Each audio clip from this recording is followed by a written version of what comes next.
हाल ही में एक ऑर्गेनाइजेशन ने मुझसे रब्ता किया और कहा कि हमारी जो सीनियर मैनेजमेंट है हमने इन्हें नॉर्दर्न एरियाज़ का विज़िट करवाना है।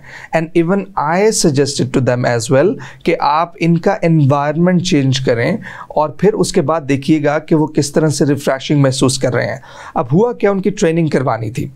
उन्होंने ट्रेनिंग बजाय इसके कि अपनी उसी ऑर्गेनाइजेशन लाहौर शहर में रखने की बजाय उन्होंने वो मरी में रख दी।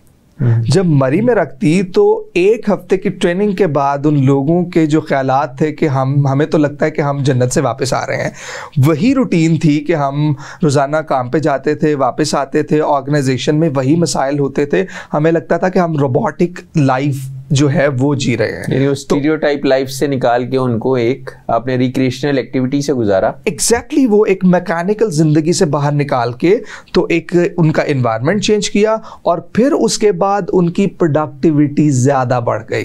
तो this can be the reason कि आप किसी शख्स की एनवायरनमेंट को चेंज करें तो वो बहुत ज़्यादा असरअंदाज होती है आपकी परफॉर्मेंस पे। और यही चीज़ जो आपने ऑर्गेनाइजेशंस के हवाले से बताई, ये हम इंडिविजुअल किसी पे जो फैमिली लाइफ में है और उसकी कोई सोशल इस तरह की लाइफ नहीं है या उसका कोई जॉब एनवायरनमेंट नहीं है, हम उस पर भी अप्लाई कर सकते हैं। उसमें हर शख्स पे ये एक इंसान की बात है ना, ह्यूमन रिसोर्स की बात है, तो वो उस पर भी अप्लाई होगी चाहे वो सिचुएशन कोई भी हो।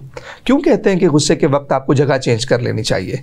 क्यों कहते हैं गुस्से के वक्त आपको वो वाली जगह से हट जाना चाहिए? इसलिए कि वो एनवायरनमेंट उसके लिए प्रेसिपिटेटिंग होता है, वो ज़्यादा ख़तरनाक होता है अगर वो उसी सिचुएशन में रहे।